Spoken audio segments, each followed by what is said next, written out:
Hey everybody, thanks Jennifer for the introduction. I'm absolutely honored to be here this evening chatting with you all. It'd be nice if we could do this in real life sometime. It would be fun. But these times cause us to be very creative in the things we do. So I'm going to share my screen with you and we'll go through a bit of a presentation. And what we're going to do tonight is go through some cycling, basically through a lot of cycling tips that can apply from anybody from a beginner to even an advanced cyclist. And it doesn't matter if you're going out to get ice cream or if you're going out for a Saturday morning long ride on your bicycle, any of this stuff can pertain to you. Just a quick introduction about myself. My name's Jody. I moved here in 2005. So my wife and I have been living in Collingwood for a number of years now, 16 years. My passion is cycling and getting people into riding bikes. Anybody, whoever feels they want to ride bikes, I love chatting with. My wife and I also love to travel, and I love to bring photography into riding bikes. And it doesn't matter if it's a cruiser bike down to Sunset Point, or if it's a road ride somewhere in Spain or in Europe or here on gravel roads in the Collingwood area. I just love being out on the bike and it's part of my daily routine. So that's just a little bit about myself. Here's a quick look of what we're going to look at in the next half an hour or so. And these are going to be things that'll really help you out with maintaining your bicycle, what to look for. Maybe if you're not comfortable in your bicycle, we're going to take a look at a few things you can do to be a little bit more comfortable. We'll take a little bit of a look at some safety issues, some trail etiquette that pertains to riding your bike here in town or really in any community that has a trail system, and places to ride in and around Collingwood. So the very first thing, and this is the absolutely most important thing that you actually need to do, and it's regularly wash your bike. And the first point here is when. And the whole idea of this is if you're riding your bike every day to work, or if you're commuting around town, or in the summertime, if you get out on your bike every day or every other day, then you regularly should be washing your bike once a week or every 2 weeks. And the reason I say this is because keeping the dust and the dirt out of the chain and out of the brakes really will help increase the longevity of the parts on your bicycle. So the number one thing you can do to maintain your bicycle is wash it. And a lot of people will wonder, like, whoa, how do you wash your bike? And the basic truth of it is that you wash it with hot and soapy water, no different than you would your dishes. And so your basic wash you should be doing every week or two is just getting out with a pail of hot water, spray your bike down, wash it down. And then, as the summer goes on, you might want to actually use a bit of degreaser on your chain and your cassette and your chain rings. And that's what I would call the advanced wash here, as you see in the third point. This can be done by yourself with a little bit of instruction, or the local bike shops will do this for you as well. Once you're done washing your bike, it's very important to let it dry, and once it's dry, you want to apply the appropriate lubricant to the chain and the drivetrain just to make your bike run nice and smooth and clean. And as I say here, a clean bike lasts longer and performs much better in the long run. So these are like simple things, but it's definitely what you want to do. And one of the main reasons I wash my bike a lot of the time is actually to get the dirt and the dust off of it and to really look at the actual part of the frames, because this is a good spot. You can actually find out if your bike has been broken or if you have parts that are scratched. It kind of gives you an idea to look closer at the bike and see what's actually going on. So while you're cleaning your bike, you should always be on the lookout for, maybe a cracked part of the frame. Sometimes with steel frames, welds will let go. With carbon bikes, you can see scratches that you wouldn't normally see when you're riding your bike. It might be underneath one of the tubes and you didn't notice it there. So it's a good opportunity to really take a look. And so the next few slides that we have here is literally what to do. And I know a lot of people wouldn't actually understand what to do here, but really it's take a pail of water, fill it with hot water, put some dish soap from the kitchen in there. As you can see here, this purple spray bottle is actually a biodegradable degreaser that I get at Canadian Tire that I use on the drivetrain of my bicycle. So that's an affordable solution for those that want to degrease it themselves. This is just some Dawn laundry or kitchen soap, you know, to do dishes with. But then I have 3 different sponges and a brush that I use here. This brush I use, it's one that I got just from a bike shop. It's probably 10 years old now. And I use this on the wheels and on the spokes. And then I have 2 sponges. One is a clean sponge and one looks like a very oily, dirty sponge. And the clean sponge I use on my frame of my bicycle. So I use it with the soapy water just to rub down the frame of the bicycle after I've sprayed it. This dirty sponge is one that I reserve for washing my chain. So this is what I do. I wrap the soapy wet sponge around the chain, and I just move the crank around and around and around, and it really does this. It starts to get the dirt and the grime out of the chain itself. It won't get the grease off of it or the oil off of it, but it does a good job of just trying to keep all of that dirt and grime off of the chain. So for those wondering, this is really the basic wash, and this is a good way for you to take a look and get a good idea of what kind of condition your bike is actually in. One other thing is not to forget, always wash the spokes, wash the rims of the bike, wash the tires, because this will also give you an idea to see if you've actually got maybe a hole in the sidewall of your tire, or if you've got a dent in your rim. And you can also be checking for loose spokes. We'll talk about that stuff later. But really, when it comes down to it, maintaining your bike, the best thing you can do is wash your bike regularly. So the more you're riding it, the more you should be washing it. The next thing we're going to talk about is a circle check. And so these are a number of things to look for in your bike. And in a circle check, it's just like the wash. The more you're riding your bike, the more often you should be doing this circle check. And it's something you can do yourself, and it will take 5 minutes. And the bottom line is these are the main components of your bike. And so if there's something wrong with it, you're going to find out. And if there is something wrong with it, you can actually take the appropriate action to get it in to get serviced before something actually happens. So we're going to start with checking the brakes. So the first thing you want to do when you're checking your brakes is actually just pick up the front of your bike and spin the wheel. And when the wheel is spinning, you want to make sure that it's actually not rubbing against the brakes itself. Nowadays, there's different kinds of actual brakes on the market. As you see here on the right hand side, these brakes here are the traditional caliper brakes, and these caliper brakes squeeze, and they're usually a rubber compound, and they break up against an aluminum surface. And you can see the surface on this rim here. You can see it's kind of quite dirty, and that's probably from a little bit of road grime. It's probably from these brake pads being a little bit older, and if once it gets dirt and grime in there, it'll start to score those rims. And so that's a good thing to look for. The other thing is you want to make sure that these brake pads themselves are actually not so small that they need to be replaced. So it's a good idea to check out those brake pads, make sure that there's plenty of rubber still on them. Another thing with these, you might have to replace them after a few years, because the longer that rubber sits, the harder it becomes. It breaks down. And so you may find after a couple of years with these brake pads that your braking becomes a little less, it becomes harder to brake because it's more plasticky than rubber. And so you'll need to get those in to get those serviced. On the left-hand side here, what we have is a disc brake, and this is the disc that you can see. But the part that I wanted to point out here is these work just like car brakes almost. And this little component right here is actually the brake pad. And this is a good thing when you're checking your brakes with disc brakes, is you want to look at that little black piece in there, because that's actually the disc, the actual brake pad.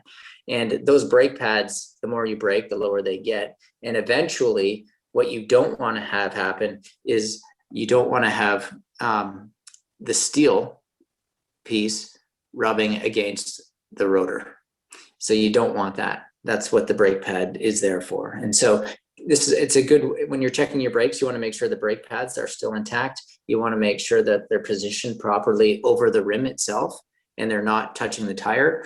And you want to make sure that the actual wheel itself spins completely around without rubbing against anything. Another thing you want to do is actually brake, pull the levers in and actually see if it's braking. And you'll know right away if it is or not. And you also want to pay attention to how far those levers come into the handlebar. So if the levers themselves are coming in and hitting the actual handlebar itself, it's time for some service. And it could be a cable problem, it could be a hydraulic problem, or it also could be that you actually just don't have brake pads anymore, that they've worn out because you've done so much braking. So those are all good things to do. Visually take a look at it, spin your tire, and really that's brakes, and that's what you need to pay attention to for those. The next thing we're going to talk about is tire pressure. Tire pressure is really important because it allows us to be comfortable actually on the bike. And so the first thing you need to do is know what the maximum pressure is on your tire, and that will be marked on the sidewall of the tire, and you'll be able to see that. Usually it's on the sidewall in like just underneath the tread, and that'll usually be shown as PSI, pounds per square inch. And a typical tire, like your urban tire for commuting around town, usually you would inflate to around 40 PSI. Road tires that we go out road riding with, typically they're a little higher in pressure, and they go anywhere from 80 to 120 PSI. But every tire is different, so a good thing to know is know the maximum pressure and don't exceed that. So underinflated tires are prone to pinch flats, and what I mean by that is when you actually are riding along, and if you were to go over a bump or over a curb, your tire will compress so much that it hits the actual rim. And when that happens, you get a hole in the actual tube. And so that's what you want to avoid by underinflating your tires. You want to make sure you have the right amount of air in there. They also wear much faster. So you want to make sure you have the appropriate amount of air. Overinflated tires, it's possible for them to actually blow if they're overinflated and they get heated up on a hot day. So you want to make sure you're not exceeding that maximum pressure. Also, it's quite uncomfortable to ride with a really highly inflated tire.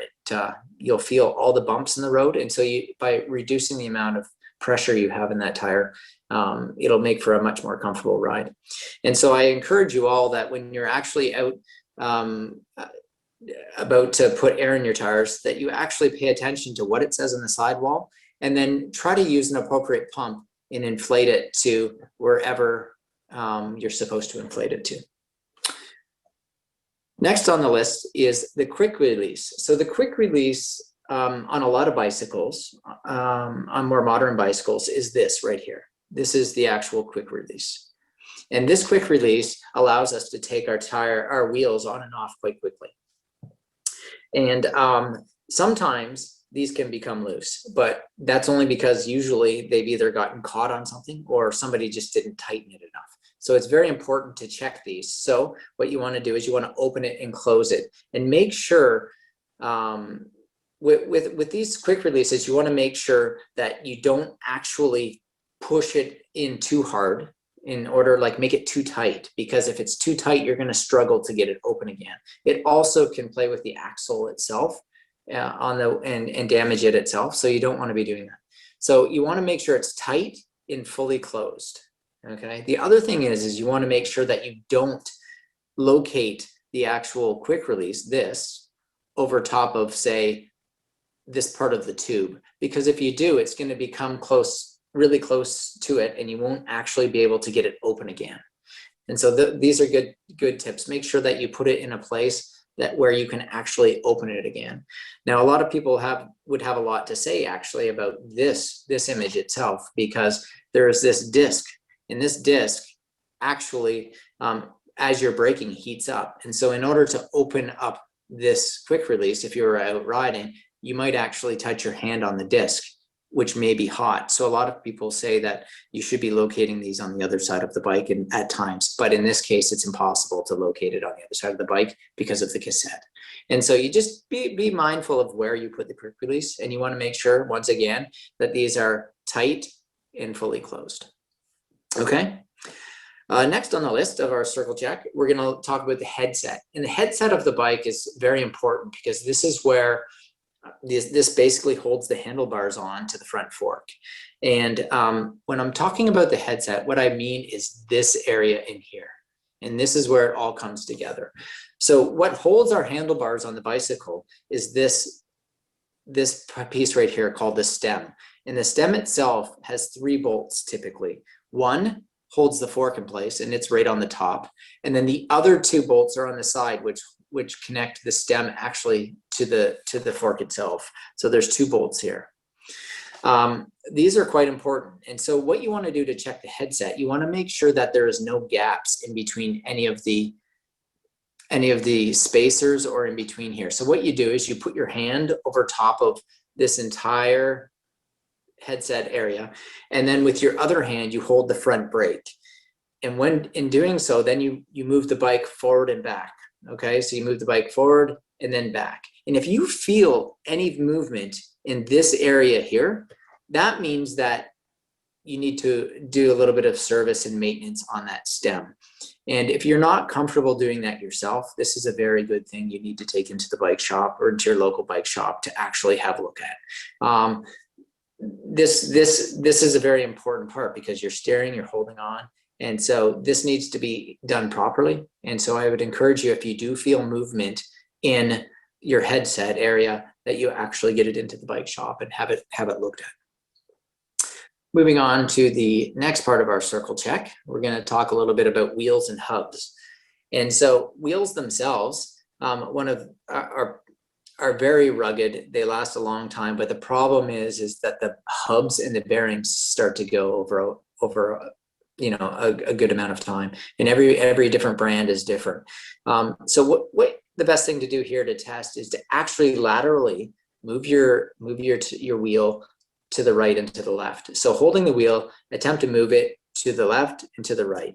So you want to make sure that you move it this way and move it this way. And if it's rock solid and doesn't move, then that means your bearings are in good shape and you have no problems. But if you're having a little bit of play when this happens, then you definitely need to get your wheels serviced. And this is another indication that it should go into the bike shop.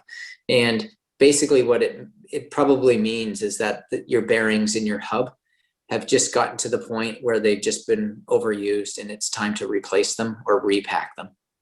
So the next thing you want to do is actually just check your spokes. And actually see broken ones. And if you don't, the next thing to do is gently just squeeze them. And if you feel one is looser than the next, that's another indication you should probably take your bike into the bike shop and have somebody look at it and get it serviced before something happens. And so those are the most important things to talk about, to look at when looking at the wheels and hubs. Next, we're going to talk about the bottom bracket. So the bottom bracket is a very integral part of the actual drivetrain. And by drivetrain, I mean the chain and the chain rings and the cassette itself. And this is what helps us propel forward on the bicycle. So the bottom bracket area is this. This is what people consider the bottom bracket area of the bike. And this is where the axle goes through. Okay, and that axle sits on a couple sets of bearings, no different than our wheels. And when those bearings start to break down, we start to get movement in the crank arm of our bicycle.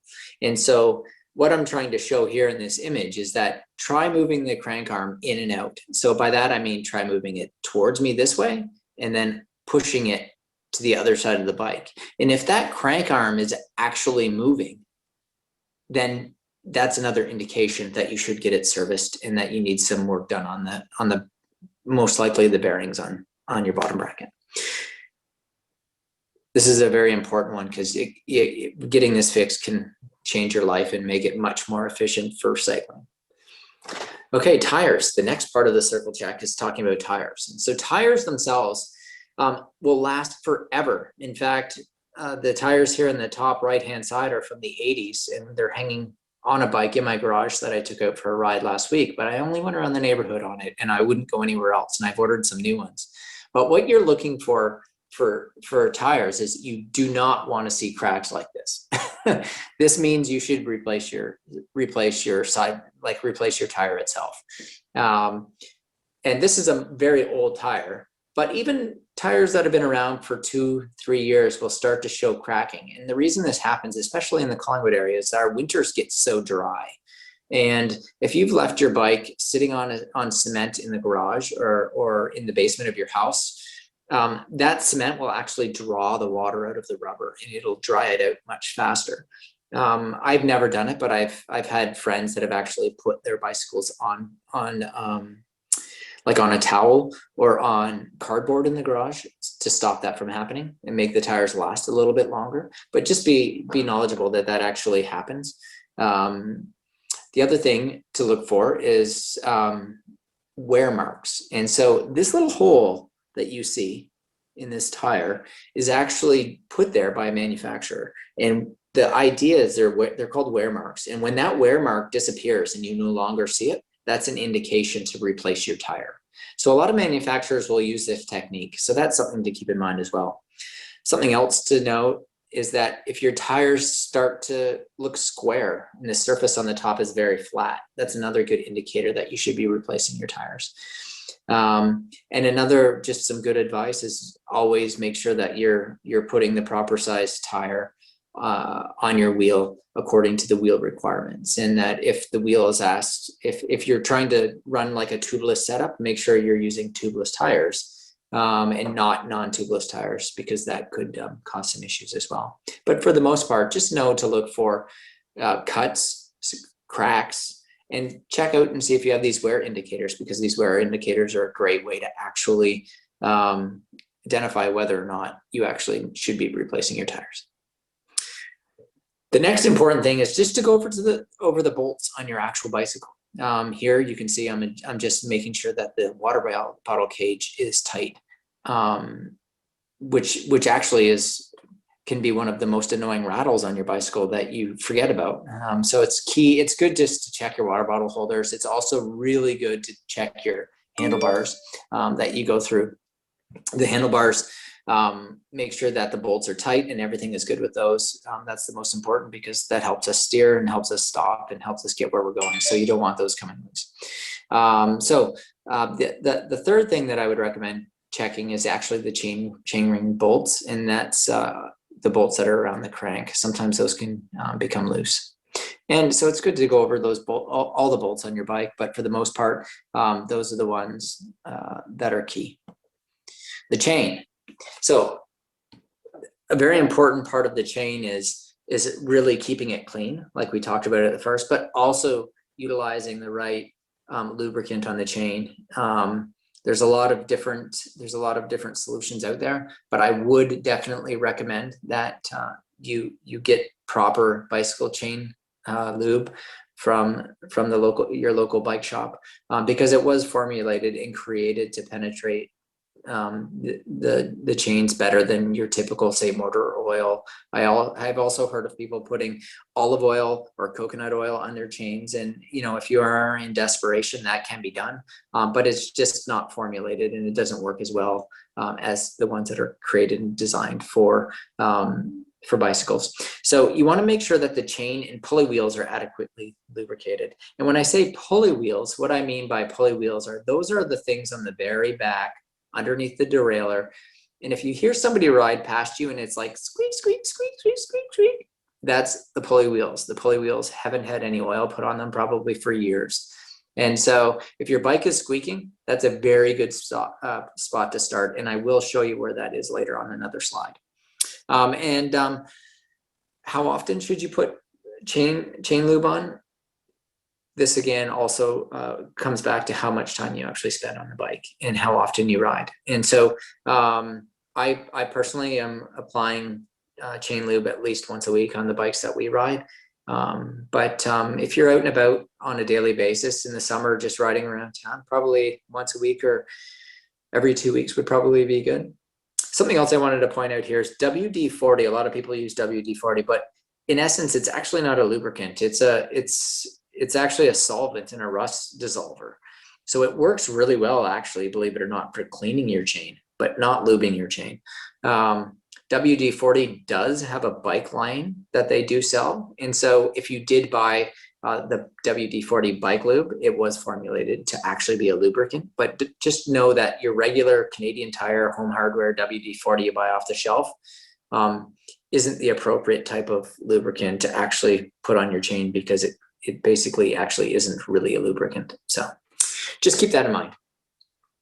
Okay, this is one of the most important things that you should know. And this is things not to touch if you're trying to fix your bike.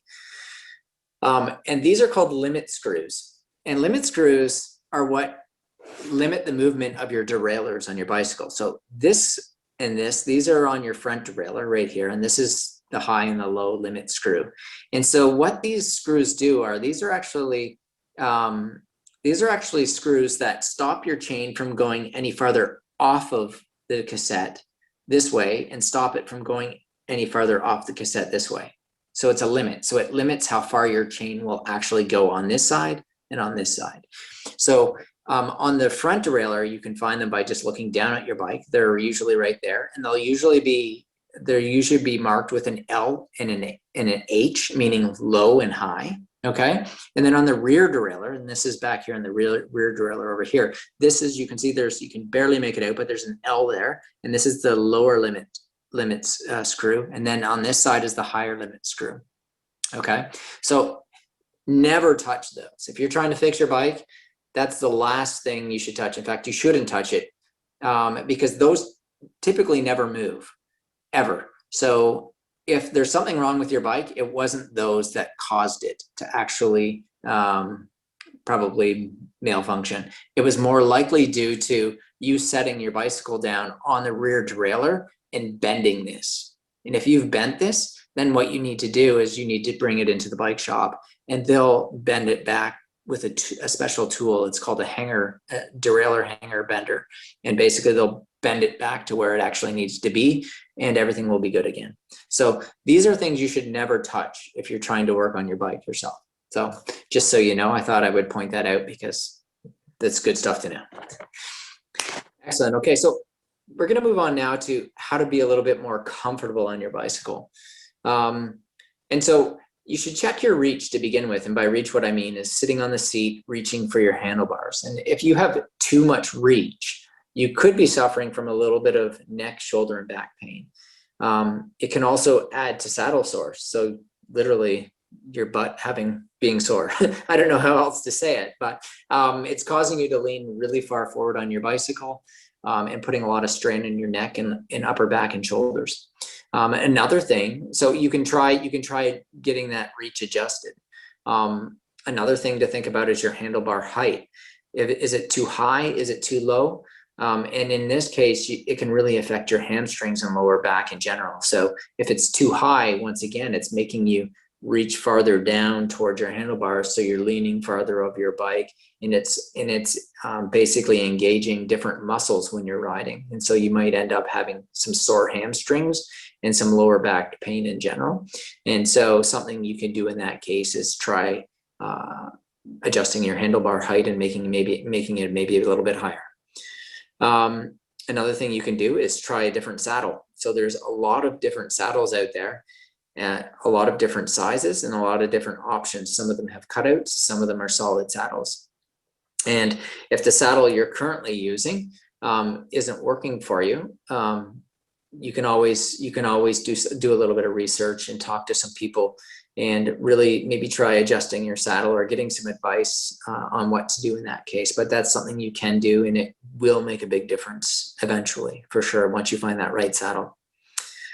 The next thing we can do is talk about saddle height. You may have your saddle too high in your bicycle. And if your saddle is too high, you might find that you're having some IT band issues. So on the side of your leg, running from your hip down to your ankle, you could be having some tightness in your IT band because you might be reaching too far. You could also have some lower back pain because you're rocking back and forth in the saddle because you're standing too high. You're sitting too high in the saddle. Also, if your saddle is too low, you could actually be putting too much stress on your knees. And in that case, you could be suffering from some knee problems. And so it's very, very, very important that you have the proper saddle height. And so unless you're getting a proper bike fitting, playing around with this, the saddle height until you feel comfortable on your bicycle is a good way to do it. The saddle angle, so the way that your saddle on your bike is actually sitting, is super important as well. And so the angle itself, if it's pointing up, you could actually be sitting on the front of the nose of the saddle and it could cause numbness. But if it's pointing too far down at the front, you actually could be sliding off of your saddle. So you're constantly pushing backwards, which could translate into knee problems and other problems. So it's very important that the angle of your saddle is set up in such a way that you're comfortable on your bicycle.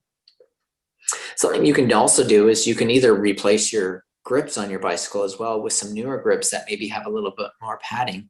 Or if you're riding with wrapped handlebars, you can actually put a second coating of bar wrap on your bike, and that'll give you a little bit more cushion to absorb some of the bumps in the road. So that's a good thing to do as well, especially if you're riding gravel, or even if you're riding the trails around Collingwood.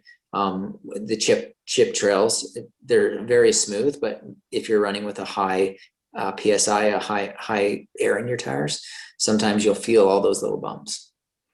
The biggest thing you can do that'll make a difference in comfort really actually is reduce your air pressure. Like I mentioned earlier, a lot of people run with too much air pressure in their tires. By reducing it, it provides a cushion between you and the ground and does absorb a lot of the bumps and can take away a lot of the chatter that you would feel when riding on asphalt in town or on the trails around town. And if you're unable to get any of that to work for you, ultimately you actually may have to get a professional opinion and buy a bike that's actually going to fit you properly. And this is just kind of the last minute thing. But if the bike you're on and you can't get it to work for you, then definitely you're going to have to get into something that's a little bit better for yourself. Safety. Okay, let's talk a little bit here about helmets. Most helmets are made of like a polymaterial foam with plastic outside shell. And a lot of people don't know why there's this plastic outside shell. And this plastic outside shell on the helmet is actually to allow it to slide if it hits the ground. It's a very slippery surface, and if you take that helmet and slide it across something, it'll slide. And so the foam itself compacts upon impact, but the actual plastic shell on the outside allows that helmet to slide along the asphalt or slide along the pavement or slide along the concrete or the gravel road or wherever you may be. So if you do happen to fall off your bike, it's supposed to help aid in reducing the impact by not dragging your head backwards, but allowing it to slide. So it's very important you know that the construction makeup of these helmets is done in such a way that it's supposed to serve its purpose. So that's why I say that. Depending on its usage, a lot of companies right now are actually recommending replacing helmets every 3 to 5 years. As helmets age, the ability of the foam actually is reduced. The ability of the foam to take an impact is actually reduced, and that's just because over time this foam starts to degrade. Whether you're wearing it and it's being exposed to the sunlight, or whether it's sitting inside and taking an impact from just you setting it down or putting it around, putting it in the car and out of the car and throwing it in the closet at home, they will take impact and they will start to show signs. So it's very important that you do pay attention to when you buy your helmets and when you replace them accordingly. And if you're not sure if the helmet should actually be replaced, it's good to go and get that advice from your local bike shop. An important thing is to actually get your helmet properly sized and make sure you're wearing the right size of helmet. And that can be done at a bike shop, and they can make sure that you're wearing the right size helmet. This will then stop you from doing the next point, which is wearing your helmet backwards. I don't know how many people I've seen wearing their helmet backwards, and I just kind of shake my head because they have good intentions of being out on the bicycle, but they've put their helmet on backwards, and at times maybe I should be saying something, but usually they're gone by the time I can. So anyways, just be aware of that. Also, there's a lot of new helmets on the market now that are coming with technologies that help reduce concussions. MIPS, that is very popular in ski helmets, is also available in bicycle helmets. There's also a new a few other technologies. Giro has a technology, and POC has a new technology as well, besides MIPS, that helps the head swivel inside the helmet if there's impact. That's supposed to help reduce concussions. So be aware that when you do buy helmets, you can actually get helmets with that. The picture I have here in the bottom, it shows an older helmet that I don't wear anymore, but you can see there's an impact here, and this helmet lost part of its sticker from the impact, plus it is dented here. And if you look really close, you'll actually see that there's a crack in the foam here. So this helmet doesn't get used anymore, but I keep it around as an example. And this black helmet is a helmet that I just got this year, that's in good shape. But when I did look closer, when I was taking this photo, I have dinged it up in quite a few areas already. So you don't know that you're doing it by setting it down or putting sunglasses in it or putting it in the basket of your bike or setting it down on the picnic table, but it does happen. So it's good to examine your helmets every once in a while. Bells and lights. This is another very important thing that we want to talk about here. And I put them just under safety. This is all we're going to talk about right now about safety, but bells itself, I've got a lot of experience with bells, and this bell you see down here is a very expensive bicycle bell, probably more expensive than anyone needs to spend on a bell, but it's considered the longest ringing, highest pitched bell, which actually only works for young kids and dogs, I find. So what I've said here is that if you're looking for a bell for around town on the trail, which is by law, you need to have a bell on your bike. You need to find a good bell that's loud and has a good mid-tone ding to it, because that can be heard amongst all ages. Once people start to get into their older age, they start to lose they start to not be able to hear the wavelengths of the high-pitched bells. And I find that when I ring this bell on the trail, it'll get the attention maybe of the dog they're walking, but they'll have no clue I'm coming behind them. And so just be very wary of the bell you buy and make sure that it's going to be heard by everyone. What else do we got here? Lights. Let's talk about lights for a second. These are the two lights I ride with here. I ride with these on my bicycle. This is a Light Motion Urban 500 lumen. And this bike, this light itself is a great bike. I keep this on the front, and this is my rear light, and it has several different settings. But the point is that its rear light for red solid is 350 lumens.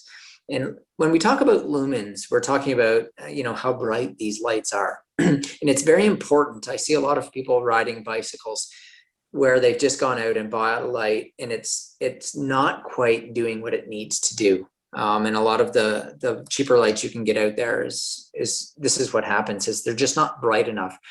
And if you think about it, in the daytime hours, you need a light that's actually quite bright because the sun's out. So if you want that light to be seen, then you need to have a light that's a little brighter than you would at night. And that I just wanted to go back 1 second too. Like, we're using lights to be seen by other people, but we're also using lights to see at night. And so there's two good points here. So what I'm talking about here covers both of these points, but during the daytime, you want to be seen using your lights. You don't need to see using them. And so during the daytime, you want to make sure that you have a front light that's at least 100 lumens, and your back light, you want to have that as well. And so if you're going in looking if you only ride your bike during the day, you want to go in and make sure that you're at least getting those requirements. A lot of the rear lights you'll find nowadays, are anywhere from 15 to 75 lumens. So you might have to do a little shopping around to find something that's going to be bright enough. If you're commuting around town and you might be like leaving in the dark in the spring and fall and coming home at night, then you're going to want to have a light that you can be seen with, but also can actually shed enough light so you can see coming home from work or going to work. And so I'd recommend anything from 50 to 200 lumens. If you're riding out in the countryside and it's dark out, you want to have something that's got a little bit more lumens. And so I recommend 400 to 600 lumens. And this light that I use is a 500 lumen light, and I find it's good enough for riding out in the open spaces where you need to cast a greater amount of light. And just to give you an example, a high beam of a car is 1200 lumens. And a low beam is 700. So that should give you some sort of understanding of like how many lumens 100 lumens is. It's not a ton. So when I find I'm riding at night, I definitely need to at least have a 500 lumens so I can see where I'm going. Another important thing is to make sure that when you do get lights, that they have many different options. Make sure that there's a solid, so it'll stay red on the rear light, it'll stay red, or maybe it'll have a soft pulse, or maybe there's a couple different blinking styles. And your front light as well, you want to make sure that it can be solid, or it might have a pulse itself, a slow pulse. That's what I use, and I find it's not offensive to anybody. Or you can actually have it almost like a strobe effect if you need it. And this brings me to trail etiquette. So just know that when you're riding around town on trails, you don't want to be offensive to anybody who might be out for their evening walk. You don't need an overpowering, glaring, huge light, highly strobing in somebody's eyes. They know you're coming, they can see. You just need a little bit of a glow. So when you are riding on the trails around town, just be mindful of what you're using. And the same can be said if you're on the roads around town, and on the bike lanes, riding out of town or something like that. That's where you actually need to be seen from the vehicles around you. And so the situation's different. So you might actually have your brights a little brighter, and you might actually have them maybe a soft pulse instead of a blinking, a highly blinking solid front light, because I find that maybe it does offend drivers a little bit too much. So those are just some of my own personal observations when it comes to lights. Trail etiquette. This is extremely important. This is some good stuff from Town of Collingwood's Trails website, but this really goes across all of our region or anywhere you might be riding.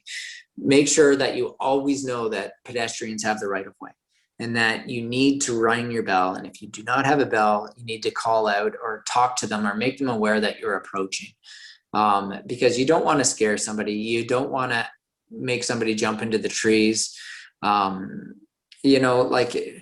It's just etiquette. And the same applies, like even when you're skiing. If you can see people in front of you, you need to yield right away to them. You need to allow them to be safe, because you're the one in control of the situation. So you need to make sure that and you understand that pedestrians have the right of way. Another good rule is staying to the right of the trail. So that allows other people that might be riding a little faster than you to come up on the left side and pass you. When passing others, pass on the left, and make sure you sound the warning with your bell or your voice. And don't just stop in the middle of the trail and block the trail when people are trying to go through. Like, make sure at least you move over to the side of the trail if you do need to stop. So that's some good solid trail etiquette that has been here for years. And I think I saw Murray Knowles on this call tonight, and I think he's probably part of the proponents of getting this trail etiquette set up a few years back. I wanted to show you this. This is actually down at Sunset Point, and the town has put this in place this year. And this is a great bike rack that they have with a bunch of tools. And this here is actually a bike pump. So you can attach your tires, and there's a gauge up here at the top, and you can use this lever to actually inflate your tires to the right amount of pressure. So I thought this was really good. So if you actually don't have a tire pump at home, you can come down here to Sunset Point and utilize this pump to actually fill your tires with air to the right level. They also have a bunch of wrenches and tools on this station. So you can set your bike up here on the rack, and if you need to tighten something or change something, the standard tools are down here. And this is just a close-up of the tools that are available for you to use. So in essence, you could actually come down to Sunset Point and walk through your circle check. And if something needs to be tightened or something needs to be done, you can do all that work here. Okay, so now we're going to just quickly jump into where to ride in it. So for those of you who are from the Collingwood area, Collingwood Trails Committee has put out this map for a number of years, and it's absolutely amazing. And a lot of you have probably seen this, but you need to get to know this map, because there's a lot of important things about this map that a lot of people overlook. And it's pretty simple. We all know the trail system that goes through town, and it meanders through the neighborhoods, and the Trails Committee have done an incredible job of making sure that we have connections in all parts of the community. And where there isn't connections, they've worked on hours to improve these things. But one of the important things you really need to understand is that if you are moving around town commuting, there is identified roads that the town has actually identified as routes. And so like along 6th Street and up Ontario Street and Hume Street, there's bike lanes. There's also some joining trails on roads that we've marked in here that get you from place to place safely. And so be aware that this stuff is out there for you to see, and that the facilities have been put in place by the town to use. So if you're casually riding and like off-road and on multi-use trails, the Collingwood maps are available. You can pick it up at Town Hall or at a lot of businesses around town and make a donation for the map itself. You can get the PDF on their website. But there's hundreds of kilometers in our area. I think Collingwood itself has over 60 kilometers of trails that can be ridden on, but the actual trails join Wasaga Beach, Stayner, Collingwood, Thornbury, and Meaford. So you can ride for a long time on a bicycle without even going on a road. You might have to cross a few, but you can ride a long time. And another thing I wanted to point out that is Simcoe County, if you enjoy this type of riding, this casual kind of trail, multi-use trail riding, Simcoe County also has something called the Simcoe County Loop, and it's 160 kilometers of trails that are rail trails that are similar to what we have here in Collingwood. And there is some paved sections up in the Midland area, but keep in mind, you can check out Simcoe County, their website, to check out the loop. So that's another good alternative for you to take in as well. Another very popular thing in our area is actually road and gravel riding. A lot of locals partake in this. The local club, the Collingwood Cycling Club, has over 450 members that ride. Last year and this year, they've been on hold because of COVID, but they do exist. There's a lot of history behind the Collingwood Cycling Club, but it was brought back into being in the early teens. So in 2012, I was part of a group that helped bring the Collingwood Cycling Club back into being, and then there was people. I think I saw Bill Abbott on the call tonight, but people like Bill who have been extremely influential in getting this for us. And these are bike lanes, and this is on Grey Road 19 out of Collingwood. But Bill and his team have spent hours and hours and hours getting a linkage of bike lanes on roads in just outside of our Collingwood area here for us to enjoy. And so I can't say enough good things about that. If you are looking for routes, Simcoe County.cycle Simcoe has a whole bunch of routes. I actually have a personal blog that has a lot of routes on it that you can check out. Grey County, I forgot to put it up here, also has a wonderful cycling map. I will maybe add that to the slide here as well so people know. Or you can check out the local CCC, the Collingwood Cycling Club's website, for any routes that they may have up there as well. And mountain biking, the other type of mountain biking that a lot of locals do around here, there's a huge boom in mountain biking in the last 2 years. COVID seems to have brought a lot of people and a lot of families out. 3-Stage is, this is an image here of 3-Stage and what you would find up in the Purdy River Park. Cullipur Highlands is also a very organized trail system that a lot of mountain bikers take in. Highlands Nordic on the other side of town, the other side of the escarpment, has some trails that mountain bikers are welcome to use. I think it's a pay per use at Highlands Nordic though right now. In town, the George Christie trails are great beginner mountain bike trails if you have kids and you want to take them on it. And then local clubs, we have the Cork, which is the Collingwood Off-Road Club, and they have, I think, roughly 400 to 500 members as well. And it's a very social club that provides a lot of sustainability in our forests and our trail systems. And they teach advocacy and they teach sustainability, and it's a great club to be part of for a very reasonable price. So that covers off basically our urban riding and our road and gravel riding and our mountain biking. So that really sums up the presentation for today. So if anybody has any questions, I would love to answer them. You said you were going to come back later to cleaning those little rings at the back. Oh, yes, the little rings at the back. Yes, the pulleys. Excellent. Here, let me share my screen with you again, and I'll show you where the pulleys are. Let's take a quick look here. So the actual pulleys on the bicycle are back here underneath the derailleur. And they're the two little pulleys that hang down. They're little wee wheels, and the chain circles through them and then comes up. It's not shown on this diagram. I wonder if I have an image of it in here somewhere. Yeah. So if we come back to this slide, these are the pulley wheels right here. There's one, you can see it right here. And then there's another one up here that you can't see. And if you apply basically they need to be cleaned, and then they need grease put in them. But if they are squeaking, you can lube them just with regular lube, and that squeak will go away. No different than the chain. Yeah. Hopefully that answers your question. Does it, Sharon? Yeah. Yes, it does. They're just very difficult to get at.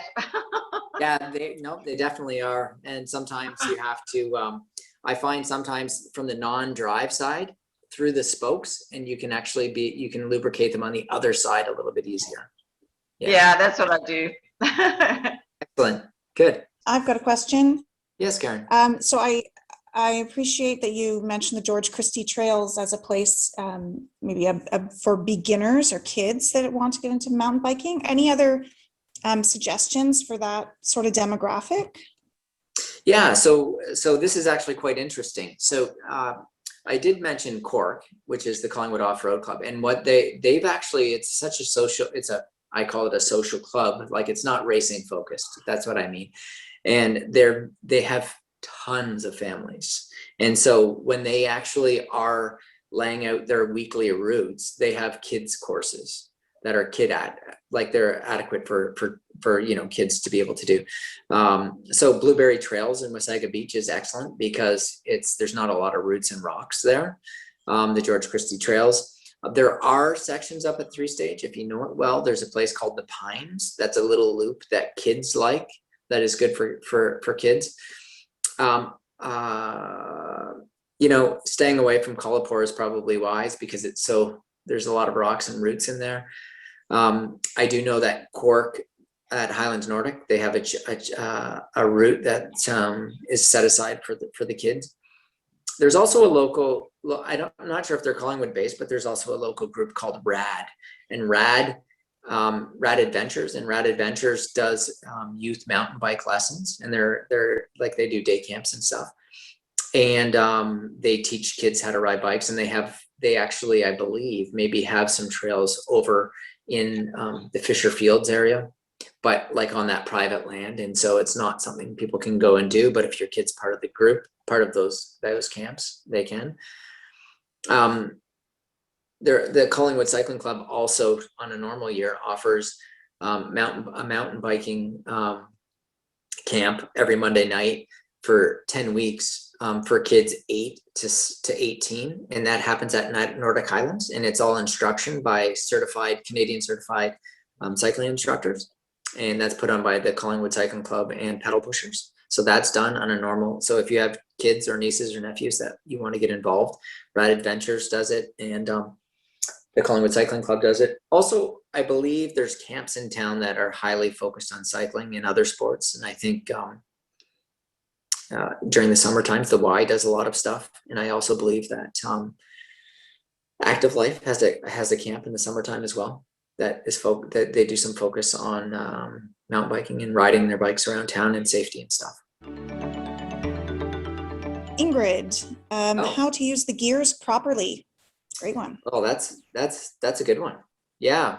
The best way to learn to use the gears is understanding how they work. And so by that, I mean, if you want to, the best thing to do is to go out into a safe place like a parking lot where there's no cars around. Maybe it's after hours or something like that, or on your street when it's quiet, and actually shift through the gears and find out which gears are easy to pedal and which gears are really hard to pedal. And the gears that are easy to pedal, it's kind of like starting your car in first. When you're driving a standard or in your automatic, the car, you actually need to be in those gears to actually get the bike going. And then as you start to get faster, you can change the gear in the right direction. So it's a little bit harder and you start to go a little bit faster. But when you come to the stop sign, you actually have to gear back down like you would in a car. So when you go to start again, you're not stuck in that really hard gear. And so You can either do that, like I said, in a vacant parking lot. So you get used to the gears, and you know that the direction when you're changing the gears. I don't know if you have a thumb shifter and a finger shifter or something like that on your bicycle, or if it's an actual gear shifter that you actually have to. Oh, it's a thumb. Okay, yeah. So, and then a finger, the thumb probably makes it easier to pedal, and the finger probably makes it harder to pedal. But it's understanding which does which. And so if you are riding and you come to a stop sign, you want to make sure that you've geared appropriately, so when you go to take off again, it's easier. Also, it's important to know that as you're approaching a hill, you anticipate maybe changing those gears, so it gets a little bit easier for you to pedal up the hill. And then as the hill gets a little longer, you maybe have to change into an easier gear again. And then eventually you run out of gears, and you're kind of stuck having to like really work hard to get to the top. But I think really in this case, practice is what you need to do, and you need to just get a basic understanding for which does which, and it's just putting in a little bit of work on a quiet street, so you get a better understanding of it. Yeah. Bill says, thanks for the mention. Sometimes on longer rides, the bottom of my feet get a burning sensation. Any idea what's going on? Thanks. Yeah, so that could be a few different things, Bill. That could be, hey, good to see you. That could be the socks you're wearing. Could be too thick. It could be the shoes you're wearing are too tight, or it could be a hot day and your feet are swelling, and so it's just causing you to be in discomfort. And I think they call it hot feet, really. My wife Laura used to get it quite often, and if your shoes are too tight, and it, like on a normal, they say a normal fall day, you might not feel that sensation, but on a longer day in the heat, and if you're wearing a thick pair of socks and then it gets really hot and things, and then all of a sudden the blood's going to your feet and starting to swell a bit, it can cause that. So there's different solutions. A lot of road shoes will have ventilation in the bottom, which helps to cool the shoe. So you could look at more of a lightweight summer shoe, maybe, if that's the time when it's happening, or maybe the shoes are made of more of a leather as opposed to a synthetic that isn't breathing as well. I do have a pair of winter riding shoes that have Thinsulate in them, and they don't let any air in at all, right? Because they're supposed to keep your feet warm. So, but if I was to wear them on a day like today, I think I would have the same problem you're having. So that's a good thing to look at. The other thing is maybe the shoe isn't fitting you properly, and it's causing your feet to be hot. I don't know how long you've had it, and if it's happened since the very beginning of you owning the shoe or not. So. No, you don't know. Okay. Well, it might be time to replace the shoe and try something different. Maybe something more for the summertime. Thank you, Jody. We really appreciate the time that you've put into this. We appreciate your expertise. I know I definitely learned a lot. You've been a great resource. And thank you to everyone that attended today. And I just want to draw your attention down to the rest of the workshops in our series. You can learn all about that on that website. And once again, thank you to everyone. Have a great evening. Thanks, everybody. Have a great night.